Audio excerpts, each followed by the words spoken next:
உன் விதியை மாற்றுவதற்கு இந்த சாய் தேவனை வந்திருக்கும் போது நீ எதை நினைத்தும் இங்கு வருந்திக் கொண்டு இருக்காதே. உன் விதியை நல்விதியாக மாற்றியமைத்து உன் கனவை நினைவாக்க நான் வந்திருக்கும் போது உன்னை வேண்டவே வேண்டாம், இவ்வளவுதான் முடிந்துவிட்டது என்று சொல்லிவிட்டு போனவர் இப்பொழுதே உன்னை நீயே கதினென்று உன்னை சரணடையத்தான் போகிறார். வாழ்க்கை என்பது காலச்சக்கரத்தில் சுழன்று கொண்டு இருக்கின்றது. இங்கு ஏற்றமும் இரக்கமும் நிகழ்ந்து கொண்டு இருக்கும் போது யார் நமக்கானவர் என்று தெரிந்துவிட்டோமோ அவர் நம்மை புரிந்து கொள்ளாமல் போகும்போது வாழ்க்கை வாடி வதைந்து விட்டதே இவ்வளவுதானா என்று நாம் நினைத்து கொண்டு இருப்போம். ஆனால் ஒரு கட்டத்தில் எல்லாம் திருப்பம் நமக்கு எப்படி வருகிறது ஏது வருகிறது என்றே தெரியாமல் நாம் கண்கலங்கி கொண்டு இருக்கும் தருணத்திலே நம்மை வந்து சேரும். முடிந்தே விட்டது என்று நீ முற்றுப்புள்ளி வைத்திருப்பாய். அந்த முற்றுப்புள்ளியை தொடக்க புள்ளியாக மாற்றுவது இந்த சாய் தேவனாக இருக்கும் போகும்போது நீ எதற்காக தங்கமே மனதில் அழுது கொண்டும் புரண்டு கொண்டும் இருக்கின்றாய்? வாழ்க்கை என்னும் சூழலில் புரிந்து கொள்ளாதவரும் புரிந்து கொண்டவரும் அவரின் சூழ்நிலையை பொறுத்துதான் நம்மை பின்தொடர்ந்து கொண்டு இருக்கின்றார்கள். சில விஷயத்தில் இதுதான் தேவை என்று நாம் நினைத்து கொண்டு இருப்போம். ஆனால் அவர் நம்மை தேவையில்லை என்று நினைத்து கொண்டு இருப்பார். இவர் மட்டும் போதும் என்று நாம் நினைத்து கொண்டு இருப்போம். ஒரு கட்டத்தில் யாருமே வேண்டாம் என்று நினைத்து கொண்டு இருப்போம். இதுதான் வாழ்க்கையின் யதார்த்தம்.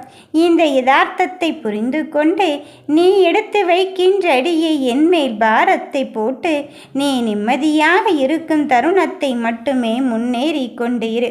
உன்னை சுற்றி எத்தனை பேர் இருந்தாலும் உனக்கான ஒருவர் உன்னிடத்தில் இல்லை என்றால் உன் மனம் அங்கு என்ன செய்வது என்று தெரியாமலே தளர்ந்து கொண்டே இருக்கும் அல்லவா?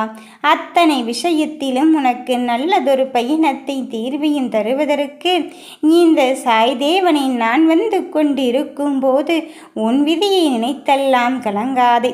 போய்விட்டவர் அப்படியே போய்விடுவாரோ என்று எண்ணி கொள்ளாதே. என் தங்கமே, உன் விதியை மாற்ற எனக்கு ஒரு நொடி போதும். ஆனால் இன்னும் ஏன் இப்படி இந்த அப்பனானவன் இழுத்தெடுத்து கொண்டே இருக்கின்றார்? எனக்கு என்ன நடந்தாலும் அமைதி காத்து கொள்கின்றாரே. எனக்கு தீமையை விளைவிக்க ஒருவர் வந்து கொண்டு இருக்கின்றார். அவரையும் பார்த்து அமைதி கொள்கிறாரே. இந்த அப்பன் நம்மோடு தான் இருக்கின்றாரா இல்லையா என்று நீ நினைக்கலாம்.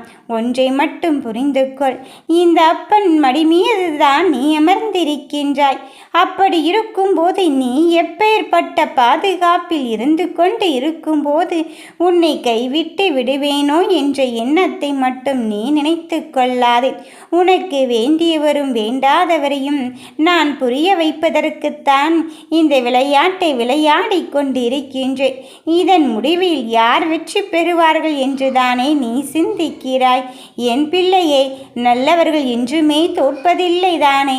அப்படித்தான் என் பிள்ளையை ஜெயிக்க வைக்க வந்திருக்கின்றேன். உன் உள்ளம் எனக்கு புரிந்து விட்டது. மற்றவர்கள் உனக்கு தீமையை செய்தாலும் உனக்கு நல்லதையும் நன்மையான காரியத்தையும் செய்வதற்கு இந்த சாய் தேவனை நான் வந்து கொண்டு இருக்கும்போது உன் மனம் என்னும் ஒன்றில் நீ தெளிவாக வைத்துக்கொள். என் தங்கமே, இதுதான் வேண்டும் அதுதான் வேண்டும் என்று எப்பொழுதுமே என் பிள்ளைகள் அடம்பிடித்ததில்லை. ஆனால் அதையும் தாண்டி உன் வெற்றிக்கான தருணத்தை நான் குறித்திருக்கின்றேன் என்ற நம்பிக்கையில் தானே என்னை தேடி வந்திருக்கின்றாய். அப்படி இருக்கும் பட்சத்திலே உனக்கானவர் யார் என்று நான் நிரூபிக்க மாட்டேனா? இதோ விட்டு விலகி விட்டவரை பற்றி என் பிள்ளைகள் மனமருந்தி கொண்டு இருக்கின்றார்கள். இப்பொழுது அவர்களுக்கான தேவையை பூர்த்தி செய்து உன்னவரையும் உன்னிடத்தில் ஒப்படைப்பதற்காகத்தான் இந்த சாய் தேவன் வந்து இருக்கின்றேன். இத்துணை கால போராட்டங்களை நான் எப்படி எப்பனே என் பின்னால் பின்தொடர்ந்து கொள்ள வைப்பது? எனக்கு என் போராட்டத்திற்கும் ஒரு முடிவே கிடையாதா? இதை நான் எப்படி என்ன செய்து முடித்து வைக்கப் போகிறேன் என்றுதானே நீ எண்ணிக்கொண்டிருக்கின்றாய். உன் அத்தனை சொல்லுக்கும் செயலுக்கும் உன் வெற்றிக்கான தருணத்தை தருவதற்கு உன் சாய்தேவனை நான் இருந்து கொண்டு இருக்கும்போது உன் மனம் இங்கு வருத்தப்பட போவதே கிடையாது. நம்பிக்கையோடு இரு. உன் சவாலான விஷயத்தை தான் இப்பொழுது எதிர்கொள்கின்றாய் என்பதில் தைரியமாக இரு. எந்த ஒன்றை இருந்தாலும் சரி, அதை நீ எதிர்மறையாக எண்ணிக்கொள்ளாமல் எனக்கு ஏன் இவ்வளவு கஷ்டம் வருகிறது என்று நினைத்து கொள்ளாமல் இந்த சவாலை நான் எப்படி என் அப்பனின் உதவியோடு வெல்லப் போகிறேன் என்பதில் மட்டுமே நீ தெளிவாக இரு. வெற்றிக்கான வரத்தை தருவதற்குத்தான் என் பிள்ளைக்கு நான் மிகுந்த தருணத்தை தர வந்திருக்கின்றேன்.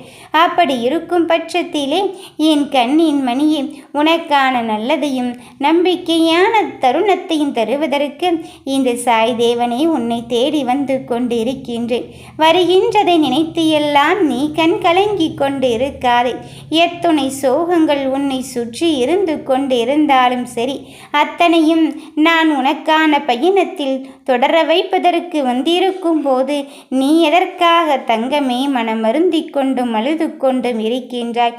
இதுதான் வேண்டும் என்று என் பிள்ளைகள் கேட்டபடியே கொடுக்க வந்து இருக்கும் போது நான் உன்னை கைவிட்டு விடுவேனோ என்று மட்டும் எண்ணத்தை வளர்த்து கொள்ளாது. அந்த சோதனையும் வேதனையும் சரித்திரமாக மாற்றுவதற்கு இந்த சாய்தேவனை நான் வந்து கொண்டு இருக்கும்போது உன் மனதில் நீ எதை நினைத்தும் வருந்தி கொள்ளாதே.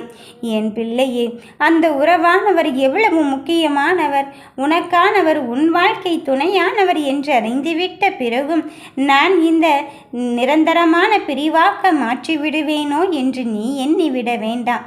இந்த பிரிதலிலும் உனக்கான புரிதலை புரிய வைப்பதற்குத்தான் நான் உன்னை தேடி வந்து இருக்கின்றேனே தவிர வேறொன்றுமில்லை. எத்துணை சோகங்கள் உன்னை சுற்றி இருந்து கொண்டு இருக்கும் போதிலும் இந்த அப்பனே கதியின்றி நீ இருக்கும் பட்சத்திலே உன் உறவை நான் உன்னிடத்தில் ஒப்படைக்காமல் இருப்பேனா? நல்லதுக்கே காலம் இல்லை என்று எண்ணி நீ நினைத்து வருந்துகின்றாய். ஏனென்றால் நான் அவருக்கு நல்லதுதானே நினைத்து கொண்டு இருந்தேன். ஆனால் அவர் என்னை புரிந்து கொள்ளாமல் சென்று விட்டாரே என்று எண்ணிக்கொள்ளாதே. என் தங்கமே, உன் வெற்றியை நான் இங்கு தர வந்திருக்கும் போது, உனக்கான பயணத்தை தொடர வைக்க வந்திருக்கும் போது நீ வேண்டாம் என்று மறுத்து விடாதே. இந்த நிலை இப்படித்தான் இருக்குமோ என்று எண்ணிக்கொள்கிறாய். நான் இந்த நிலையும் இதுவும் கடந்து போகத்தான் போகிறது என்று என் சத்தியத்தை சொல்வதற்குத்தான் இந்த சாய்தேவன் உன்னை தேடி வந்திருக்கின்றேன். மனதில் குழப்பத்தை வைத்து கொள்ளாதே. உன் மனதில் இருக்கின்ற நல்லதொரு விஷயத்திற்கு தீர்வாகும் முடிவாகும் சரியான நேரத்தில் இந்த சாயப்பா நான் உன்னை தேடி வந்திருக்கின்றேன். நடப்பது எதுவாக இருந்தாலும் சரி, உன் மனதில் கலக்கத்திற்கு விடை கொடுக்காமல் தெளிவான முடிவை நீ எடுத்துக்கொள்வதற்கான நேரத்தை நெருங்கிவிட்டாய். இனி வருகின்ற சூழ்நிலைகள் உனக்கானதாக மாறிவிடுமோ என்று எண்ணிவிட வேண்டாம். இந்த சூழ்நிலைகளையும் சாதகமாக மாற்றுவதற்குத்தான் இந்த அப்பன் நான் வந்து கொண்டு இருக்கின்றேன். நடப்பதை நான் உன்னிடத்தில் இருந்து அறிந்து கொண்டு இருக்க போகும்போது, உன்னை வழிநடத்துபவனை நானாக இருந்து கொண்டு இருக்கும்போது உனக்கு வருகின்ற வினைகளும் என்னால் தடுக்கப்பட்டவையாகத்தான் இருக்கும். உன்னை விற்று பிரிந்தவர் எப்படி இருக்கின்றார், ஏது இருக்கின்றார் என்று எண்ணத்தை வளர்த்து கொள்ளாதே. அவர் நன்றாக நல்லதை மட்டும்தான், என் பிள்ளையின் நலனை மட்டும்தான் இங்கு கருத்தில் கொண்டு இருக்கின்றார். அப்படி இருக்கும் என் தங்கமே, உனக்கான பயணத்தை தொடர வைப்பதற்கு நான் அவர் உன் கூடவே அனுப்பி வைத்திருக்கும் போது நீ எதை நினைத்தும் இங்கு வருந்தவே வேண்டாம். கவலைகளை எல்லாம் விட்டொழித்து விட்டு என் கரத்தை கெட்டியாக கரம் பற்றிக்கொள். இனி வருவது தருவதும் இந்த சாயாக இருக்க போகும்போது உனக்கு நடக்க இருப்பதும் நல்லதாகத்தான் நடக்க இருக்க போகிறது. உன் செயல்கள் எல்லாம் என்னால் தீர்மானிக்கப்பட்டவையாக இருக்க போகும்போது நீ நினைத்த காரியத்தை நான் நடத்தி தருவதற்குத்தான் வந்து கொண்டு இருக்கின்றேன். வெற்றிக்காகத்தானே என் பிள்ளைகள் இத்தனை காலமாக இங்கு காத்து கொண்டு இருந்தார்கள். அந்த வெற்றிக்கான தருணத்தை நான் உனக்கு தருவதற்கு வந்திருக்கும் போது நீ வேண்டாம் என்று சொல்லிவிடாதே என்று தான் சொல்கிறேன். உன் சந்தோஷ தருணங்கள் உன்னை தேடி வந்து விட்டது. நம்பிக்கையோடு நீ களம் இறங்கி விடு. உன் போராட்டத்தை முற்றிலுமாக முடிவுக்கு கொண்டு வந்து உனக்கான வெற்றியின் பயணத்தை தருவதற்கு இந்த சாய் தேவனே இருந்து கொண்டு இருக்கின்றேன் என்பதை மட்டுமே நீ உணர்ந்து கொள். நடப்பதையும் நடக்கப் போவதையும் பற்றி நீ மனமருத்தமடையாதே. நீ அங்கு வாழ்வின் வெளிச்சத்தை பெறப்போகும் தருணத்தை நெருங்கிவிட்ட போதும் எதற்காக தங்கமே உன் மனதில் எதையோ நினைத்து கொண்டு இருக்கின்றாய்? வருகின்ற சோதனைகள் உனக்கானதாக மாறிவிடுமோ என்று எண்ணி விட வேண்டாம். அந்த சோதனை தாண்டி நீ ஜெயிக்க வேண்டிய கட்டத்தில் இருக்கின்றாய். நல்லதே நினைப்போம், நல்லதே நடக்கும். ஓம் சாய்ராம்.